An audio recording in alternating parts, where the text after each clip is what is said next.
Hi, welcome to Lies and Secrets channel. We hope you will have fun with us. Enjoy watching. The first time I crossed that forbidden line, it wasn't with a man, but with our dog Max. Yes, you read that right. Picture this: a lonely night, a bottle of wine too many, and the silent companionship of my pet turning into something unexpected. It was a moment of weakness, a vulnerability that spiraled into a dark secret I never thought I'd keep. But as I stood there, the morning light revealing the gravity of my actions, I knew one thing for sure. My life was about to change forever. What would happen when my husband Noah returned home, oblivious to the storm brewing inside me? The first time I felt the thrill of something forbidden. It wasn't with a man, but with our dog Max. Yes, you heard that right. Let me take you back to that moment, the moment where everything changed. It was a typical Thursday evening, the kind where the sun dips below the horizon with a lazy reluctance, painting the sky in hues of regret. My husband Noah was out again chasing the elusive luck at the local casino, leaving me alone in our too quiet house. The silence was almost palpable, a heavy blanket of loneliness that I couldn't shake off. I poured myself another glass of wine, the third or maybe the fourth. I had lost count. The bottle was nearly empty, and my thoughts were swirling with the same reckless abandon as the liquid in my glass. That's when Max padded into the room, his tail wagging with an innocent enthusiasm that contrasted starkly with a turmoil in my heart. Max was more than just a pet. He was my confidant, my silent listener during those long nights when Noah's gambling addiction had taken him away from me. As I sat there, the wine warming my insides, Max came closer, his head nudging my hand for attention. I scratched behind his ears, and something in me snapped. The loneliness, the betrayal of trust, the countless nights spent waiting, all of it surged to the surface, and in that moment of vulnerability I did something I never thought I would. It was wrong, so very wrong, but the line between right and wrong had blurred under the influence of wine and despair. The act itself was a blur, a mix of guilt and a twisted sense of companionship. I won't go into the details, but let's just say it was an intimacy that was never meant to be. The aftermath was a cocktail of shame and confusion.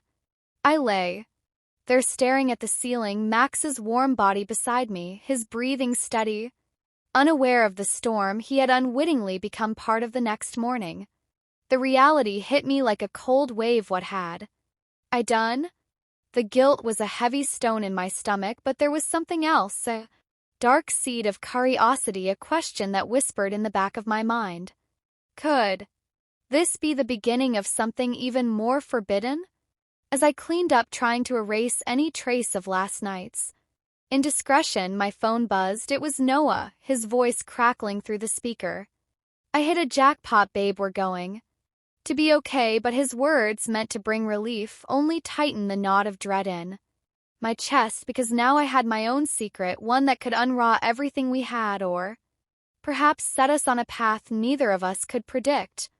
And so as I stood there, the phone still warm in my hand, I couldn't help but wonder what would happen when Noah returned, oblivious to the storm brewing within his own home. The morning light filtered through the curtains, casting long shadows across the room, as if the sun itself was hesitant to reveal the secrets of the night before I moved through the house like a ghost. Each step weighed down by the gravity of my actions. The smell of coffee filled the air, a feeble attempt to ground myself in some semblance of normalcy. Noah's voice echoed in my mind. His excitement about the jackpot, his obliviousness to the turmoil within me. I knew I had to face him, but every fiber of my being screamed to avoid it. Yet life doesn't pause for personal crises. Barrels forward, dragging you along. Whether you're ready or not, I busied myself with mundane tasks, washing dishes, folding laundry, anything to keep my hands occupied while my mind raced. Max followed me, his presence a constant reminder of my lapse in judgment. His Eyes so full of trust and love now seemed to question me. Or perhaps that was just my guilt. Projecting, the doorbell rang, slicing through the tension. It was Mrs. Henderson, our neighbor, with her usual batch of homemade cookies, her face all smiles and warmth. "Morning, dear," thought I'd bring over some treats. "How's Noah doing?" I forced a smile. He's fine. Mrs. Henderson just out at the moment, she nodded, her eyes scanning the room, perhaps sensing the undercurrent of unease. "Well, you tell him I said hello. And if you ever need to talk, you know where I am." Her words, meant to comfort, only amplified my isolation. After she left, I sank into the couch. Cookies. Touched, my mind replaying the night before. The doorbell had barely stopped ringing when my phone buzzed again. This time it was a text from Noah asterisk. "Can't wait to see you, babe. Got something special planned for night asterisk." My heart sank. What was this something special? Was it a celebration of his win? Or was it something more, something that might make me feel even more trapped in my own deceit? The day dragged on, each minute stretching into an eternity. I tried to distract myself with the book, but the words blurred on the page. Every sound outside made me jump, expecting Noah's return. When the clock finally struck 6, the front door opened and there he was, Noah, with a bouquet of flowers in hand. His face lit up with a smile that didn't quite reach his eyes. "Surprise!" he exclaimed, thrusting the flowers towards me. "I thought we could celebrate. I've booked us a table at La Belloie." I took the flowers. Their vibrant colors mocking my inner turmoil. "That sounds lovely." I managed my voice a mere whisper. As we prepared for dinner, I caught glimpses of myself in the mirror, looking for signs of my betrayal. My reflection stared back unchanged, yet I felt like a stranger in my own skin. The restaurant, the ambience was romantic, the kind that usually would have swept me off my feet. But tonight, every laugh, every clink of glasses felt like a prelude to a confession I wasn't ready to make. Noah was animated, talking about his plans for the money, how he could finally breathe easy, how he'd make up for all the nights he'd left me alone. I nodded, smiled, played my part, but inside I was screaming. The guilt was a living thing, gnawing at me, making me question everything. As the evening wore on, Noah reached across the table, his hand covering mine. "I've been thinking," he started, his voice dropping to a conspiratorial whisper. "Maybe it's time we started trying for a family." The words hit me like a physical blow. A family with the secret I harbored. My mind reeled, the room spun, and I knew I couldn't keep this charade up much longer. I need some air," I said, pushing back from the table, my chair scraping against the floor, echoing my internal chaos. Outside, the cool night air did little to calm me. I leaned against the restaurant wall, my breath coming in short, sharp gasps. What was I going to do? How could I tell him? And more importantly, what would happen when I did? As I stood there, the door opened and Noah stepped out, concern etched on his face. "Hey, what's wrong? You look like you've seen a ghost." And in that moment, under the dim streetlights, with the weight of my secret pressing down on me, I realized that the ghost I'd seen was my own reflection, haunted by the choices I'd made. "Noah," I began, my voice trembling, "there's something I need to tell you." Noah's eyes searched mine, the concern deepening into confusion. "What is it, babe? You're scaring me." I took a deep breath. The words I needed to say lodged in my throat like a stone. It's about last night." I started, my voice barely above a whisper. The street light flickered above us, casting an eerie glow that seemed to undersell the gravity of my confession. "Last night," Noah repeated, his brow furrowing. "What happened last night?" My heart pounded against my chest, each beat a drum roll to my impending doom. I did something. Noah, something I'm not proud of. The words felt like betrayal, not just to him but to the life we had built together. Noah's hand tightened around mine, his voice gentle yet firm. Tell me, please. Whatever it is, we can face it together. The air was thick with anticipation, and I could feel the world closing in around us. I was alone, and I felt so isolated, so betrayed by her absence, and in that moment, I crossed a line. My voice broke, tears welling up in my eyes as I looked away, unable to meet his gaze, crossed the line. Noah's voice was a mix of confusion and dread. What do you mean? I swallowed hard, the confession tasting like ash with Max. Noah, I was intimate with Max. There was a silence so profound it seemed to swallow the sounds of the night. Noah's hand slipped from mine, his face a mask of shock and disbelief. You with Max? His voice was hollow, the words barely escaping his lips.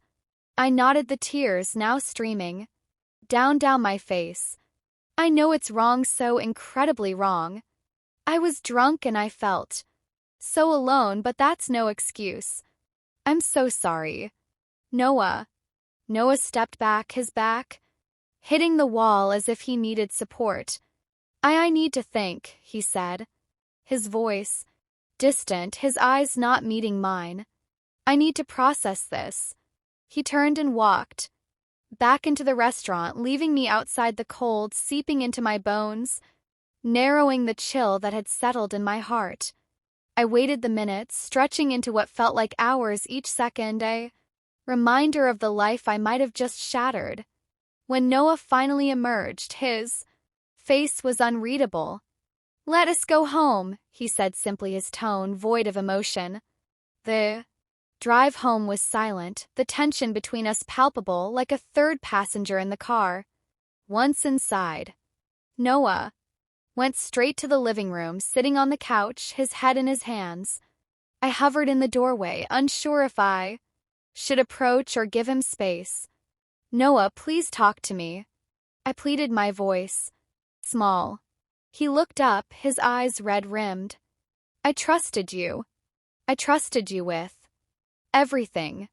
And now I don't know what to think. How could you do this? The accusation stung, but it was fair. I don't know, Noah. I was in a dark place. I felt abandoned, and I made a terrible mistake. He stood up, pacing in the room. A mistake? This isn't just a mistake. This is betrayal, and with Max, our dog, how do I even begin to understand that? I moved closer, reaching out to him, but he recoiled. I need time, space. I can't just process this overnight. The next days were a blur of cold civility. Noah moved to the guest room, and we spoke only when necessary. The house felt like a mausoleum filled with the ghosts of our past. Happiness. I tried to engage him, to explain, to apologize, but every attempt was met with a wall of silence or a terse, I'm not ready to talk about this. One evening, as I was preparing dinner alone, the doorbell rang. It was Mrs. Henderson. Again, her face bright with her usual cheerfulness. I brought some soup.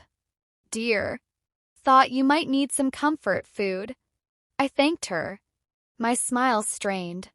Noah is not here. I lied. Not wanting to delve into our turmoil, she nodded her eyes.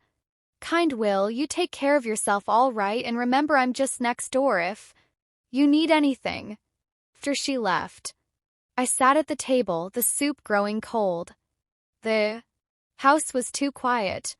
The absence of Noah's presence a loud echo in every room. My phone buzzed, a message from Noah. Asterisk. I need to get away for a bit. I'm staying at a hotel. I'll be in touch. Asterisk. My heart sank. He was leaving. Not just the house, but me, our life together, the uncertainty of what would happen next gnawed at me. Would he come back? Could we ever recover from this? The days turned into weeks and Noah's absence became a new normal. I filled my days with work, with walks with Max, who seemed to sense the tension, his tail no longer wagging with the same vigor. I found myself at the local park, sitting on a bench, watching life go by, feeling like an observer in my own existence. One afternoon, as I sat there, a familiar figure approached.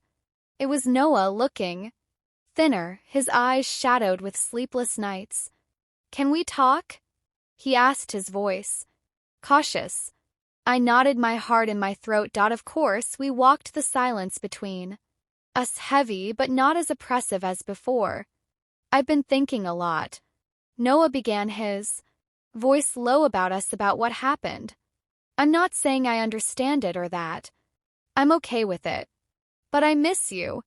I miss us." Tears pricked in my eyes. "I miss us too, Noah, more than you know." He stopped, turning to face me. "I want to try to see if we can rebuild something from this, but it's going to take time and trust. That's going to be the hardest part."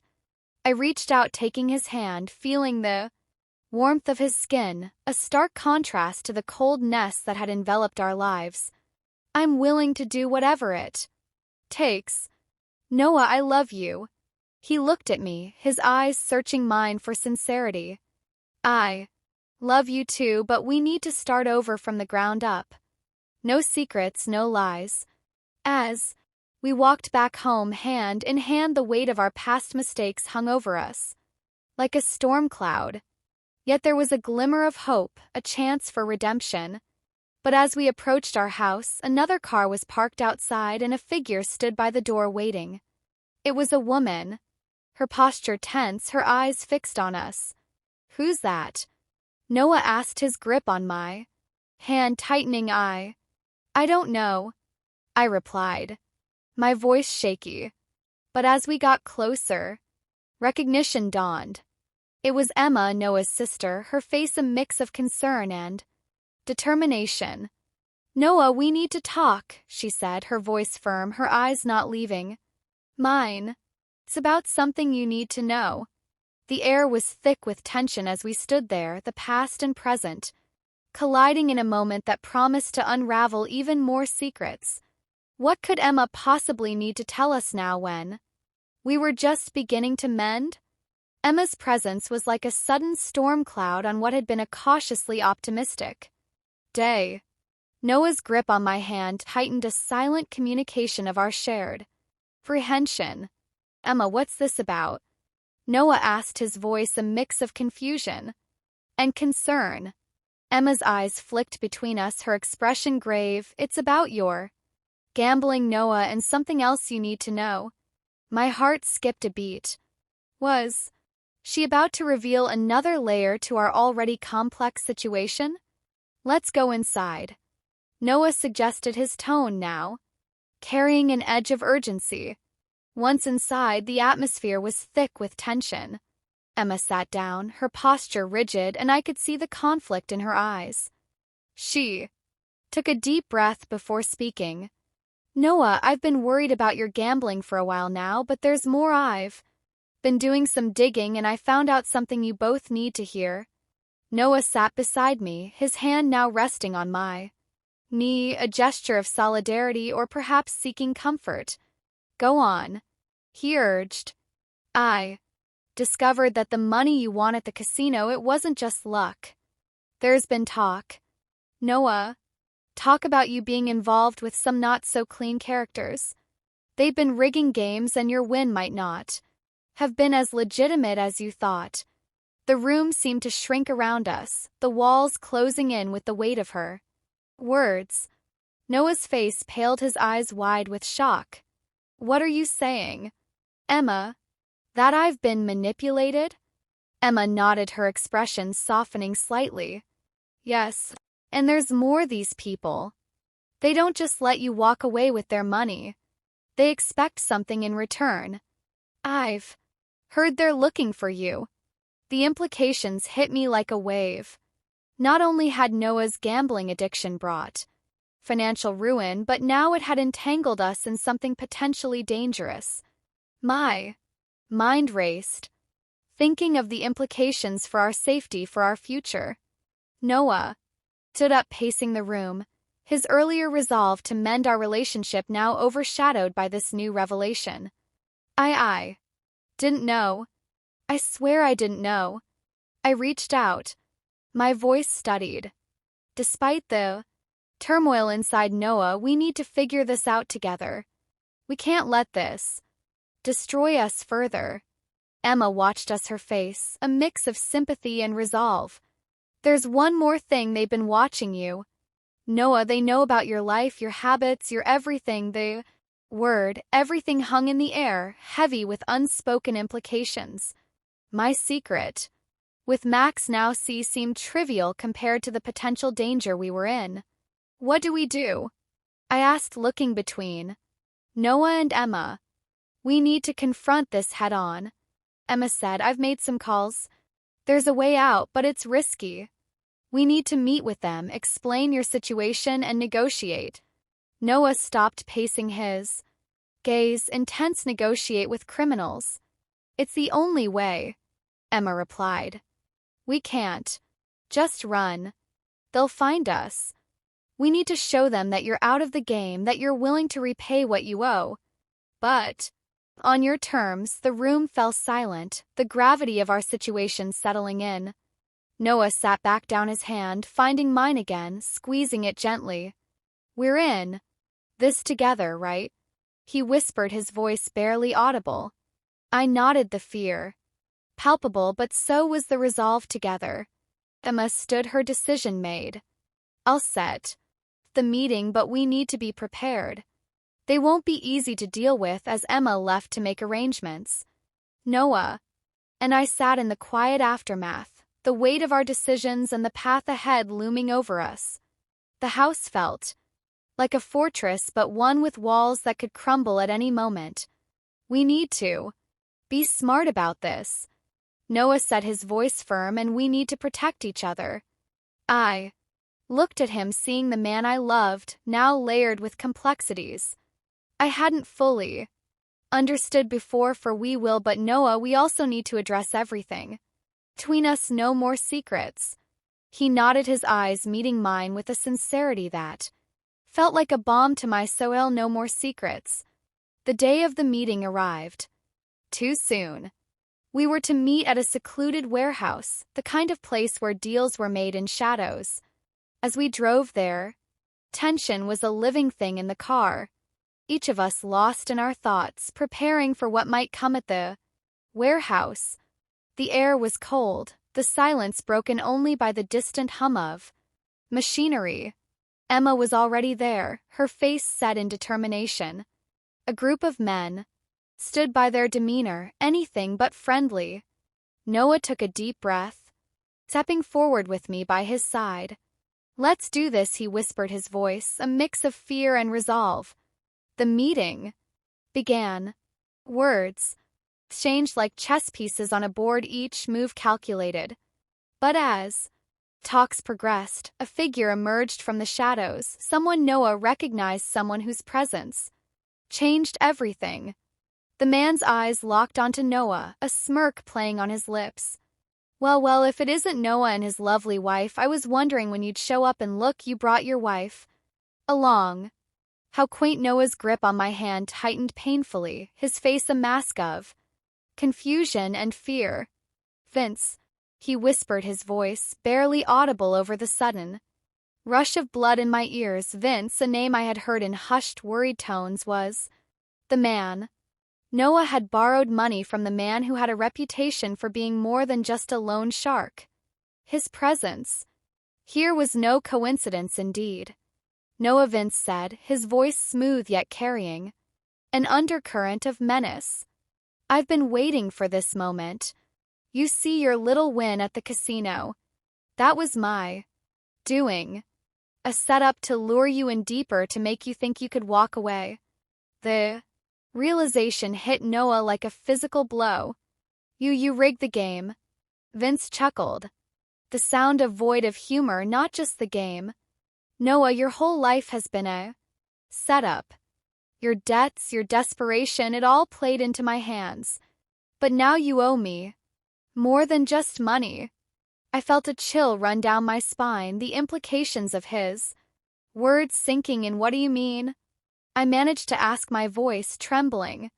Vince's eyes slid over to me, his gaze cold and calculating. You, my dear, are part of the repayment plan. You see, Noah, here has something I want, and I think you might be the key to getting it.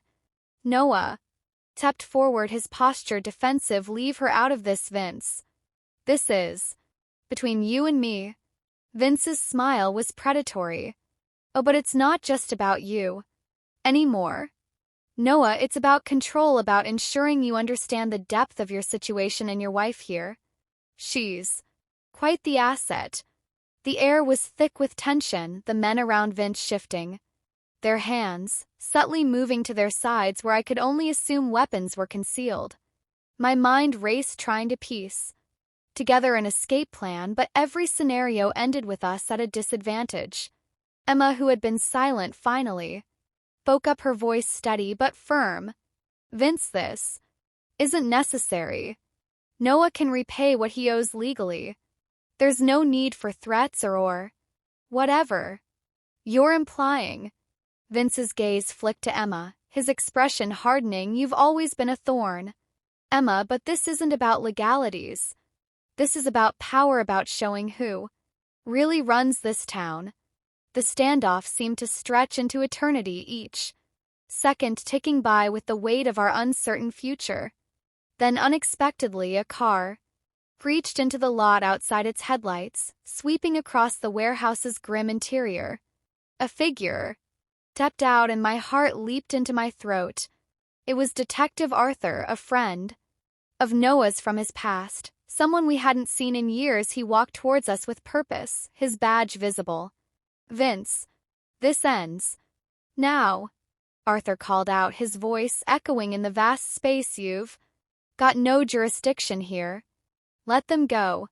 Vince's face contorted in anger, but he knew the game was up. With a snarl, he signaled to his men, and they began to disperse, melting back into the shadows from which they came. Noah and I stood frozen, the relief palpable yet overshadowed by the lingering threat of what could have been. Arthur approached, his expression grim. You need to leave town now. Vince won't forget this, and he has long arms.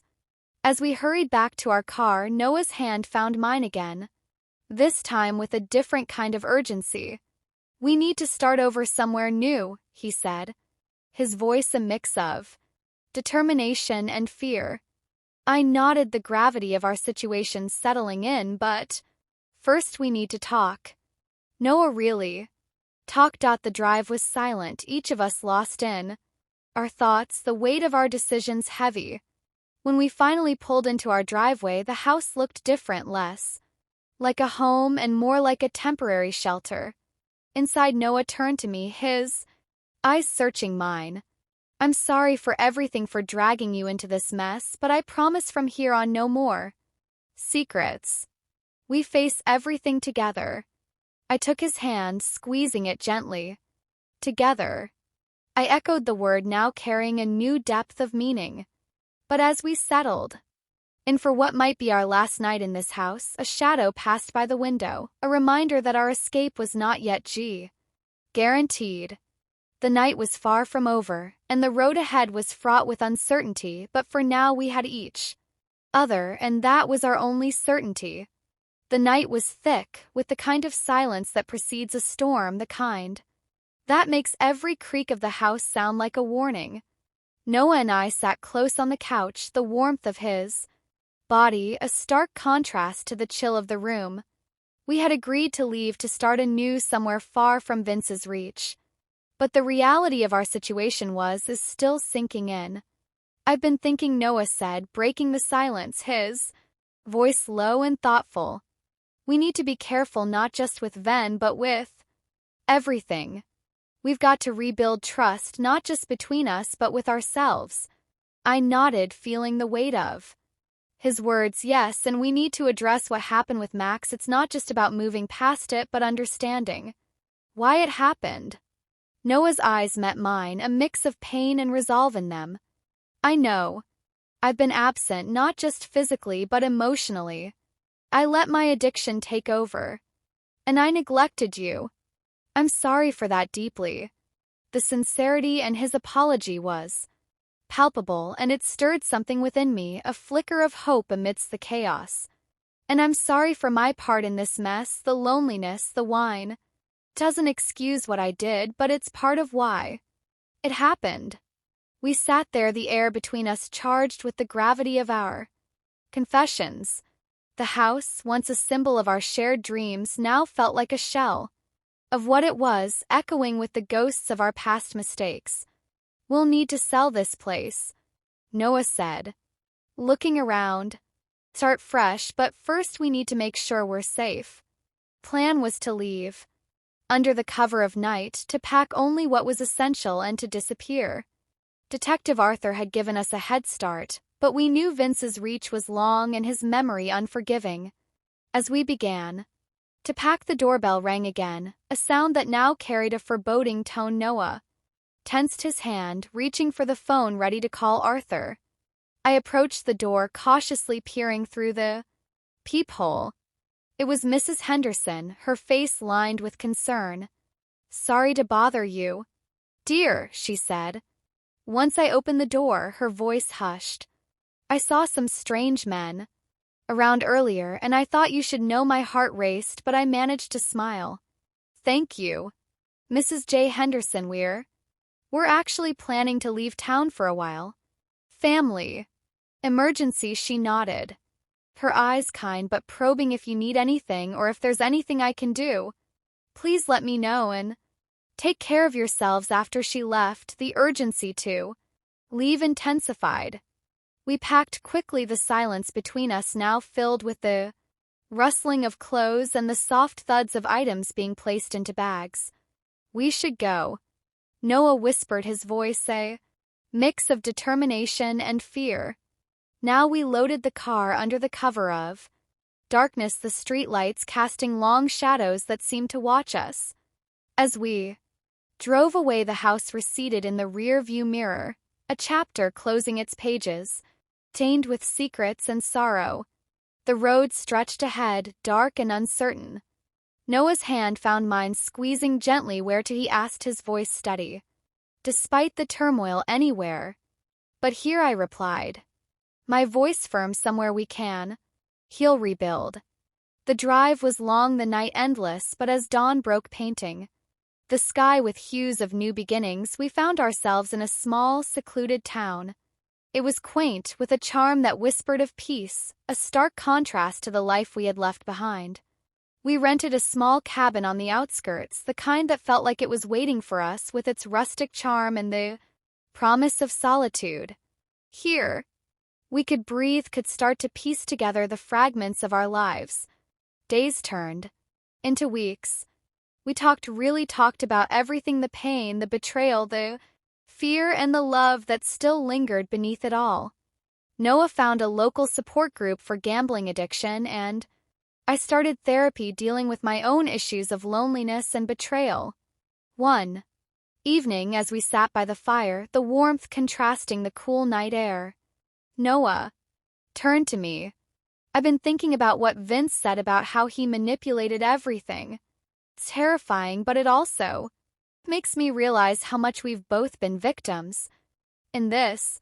I nodded, the fire light dancing in his eyes. "We've been through a storm, Noah, but maybe we can find our way back to each other stronger." He smiled, a genuine smile that reached his eyes for the first time in what felt like forever. I want us to be a family, to have what we talked about before all this chaos." The mention of family brought a lump to my throat, a mix of longing and fear. "I want that too, but we need to build on a foundation of trust, of honesty." As the fire crackled, we made a pact, a silent agreement to face whatever came next together. The road ahead was uncertain, but for the first time it felt like we were walking it side by side, not just as partners but as Allies in the truest sense, however, as we settled into our new life, a subtle unease lingered. The past wasn't just a memory, it was a shadow that followed us. One morning, as I was brewing coffee, I noticed a car parked at the end of our driveway. Its windows tinted, its presence ominous. "Noah," I called out, my voice steady but my heart racing. "We might have company." He came to the window, his expression hardening.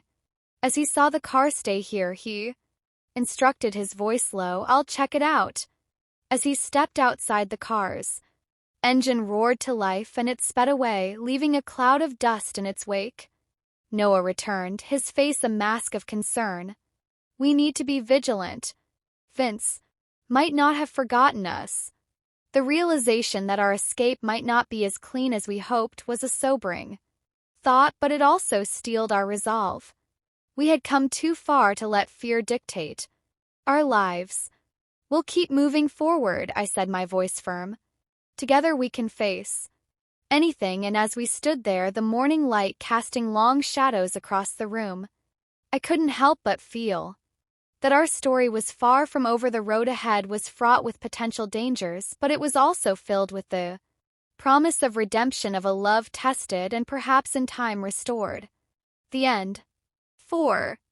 Now was just a new beginning, with a subtle hint of a cliffhanger suggesting that while we might have escaped the immediate threat, the echoes of our past were still whispering, waiting for the next chapter to unfold. Don't forget to subscribe to the channel, like, and leave a comment.